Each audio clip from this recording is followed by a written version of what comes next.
Good morning student. Next है melting point of D block element.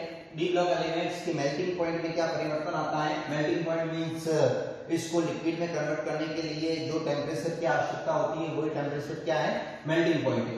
अब देखो D block elements जो होते हैं उस डी ब्लॉक एलिमेंट्स के अंदर वीक मेटालिक बॉन्ड होते हैं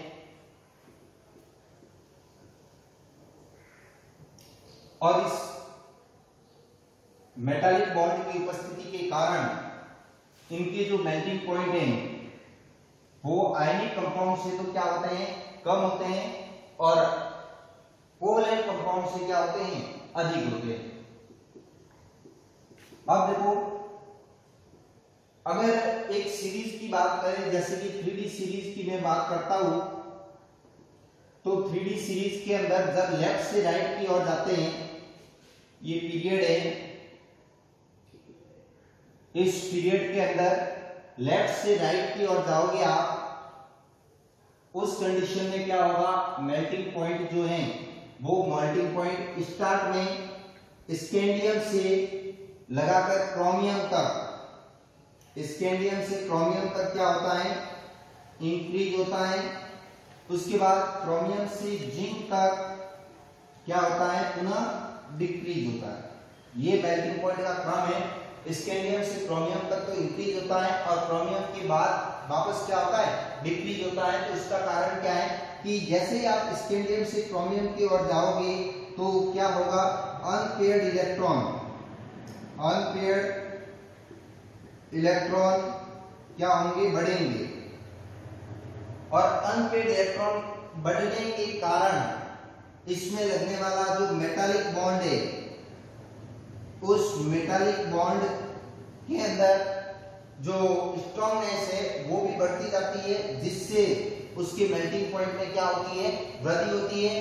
उसके पश्चात क्या है, पुनः क्रोमियम में मैक्सिमम अधिकतम अनपेयर्ड इलेक्ट्रॉन होते हैं। उसके बाद अनपेयर्ड इलेक्ट्रॉन में वापस क्या आती है, कमी आती है। अनपेयर्ड इलेक्ट्रॉन डिक्रीज होते हैं, कम होते जाते हैं और कम होते जाते हैं, तो उसके बीच में बनने वाला जो मेटालिक बॉन्ड है, उस मेटालिक बॉन्ड की जो स्ट्रॉन्गनेस है वो भी क्या हो जाती है, कम हो जाती है। और ऐसी स्थिति के अंदर क्या होगा, उसके मेल्टिंग पॉइंट में क्या आ जाएगी, कमी आ जाएगी। अब देखो यहाँ पर एक इंपॉर्टेंट क्वेश्चन ये बनता है, वो क्वेश्चन बनेगा कि एक तो अगर बात कर दी जाए मैंगनीज की, the melting point of manganese is less.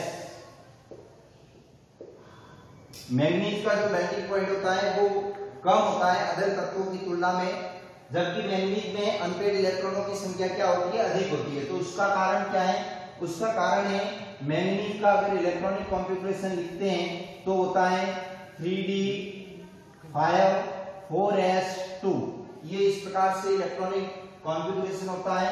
ये जो 3d5 इलेक्ट्रॉनिक कॉन्फ़िगरेशन है ये कैसा है, हाफ फिल्ड इलेक्ट्रॉनिक कॉन्फ़िगरेशन है, हाफ फिल्ड इलेक्ट्रॉनिक कॉन्फ़िगरेशन। और इस हाफ फिल्ड इलेक्ट्रॉनिक कॉन्फ़िगरेशन होने के कारण इसमें वीक मेटालिक बॉन्ड पाया जाता है और उसी वीक मेटालिक बॉन्ड के कारण जो मेल्टिंग पॉइंट है वो क्या होता है, लेस होता है। मेल्टिंग पॉइंट की वैल्यू भी क्या होती है, कम होती है। तो मैंगनीज का मेल्टिंग पॉइंट अदर तत्वों से कम क्यों होता है, तो उसका कारण क्या है, मैंगनीज में 3d5 जो हाफ फिल्ड इलेक्ट्रॉनिक कॉन्फ़िगरेशन पाया जाता है, जिसके कारण वीक मेटालिक बॉन्ड उपस्थित होता है और इसी वीक मेटालिक बॉन्ड के कारण उसका मेल्टिंग पॉइंट भी क्या होता है, कम होता है।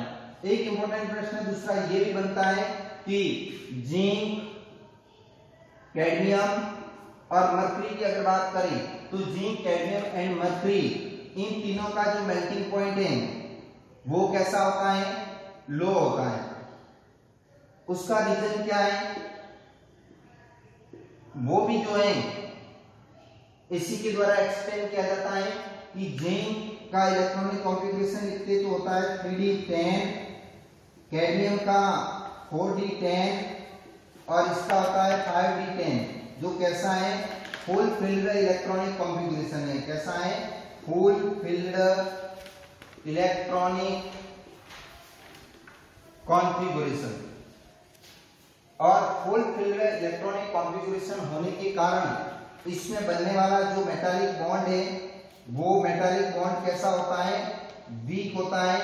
और वीक मेटालिक बॉन्ड बनने के कारण इसका मेल्टिंग पॉइंट भी कैसा होता है? लो होता है। तो यहाँ पर मेल्टिंग पॉइंट में मुख्य रूप से दो प्रश्न इंपॉर्टेंट बनते हैं। एक तो मैंगनीज में अनपेड इलेक्ट्रॉनों की संख्या ज्यादा होते हुए भी इसका मेल्टिंग पॉइंट कम क्यों होता है, और दूसरा जिंक, कैडमियम और मर्क्यूरी का मेल्टिंग पॉइंट कम क्यों होता है। तो उसका कारण क्या है? हाफ फिल्ड और फुल फिल्ड इलेक्ट्रॉनिक कॉन्फ़िगरेशन होने के कारण इस प्रकार की जो कंडीशन है वो पाई जाती है। Thank you.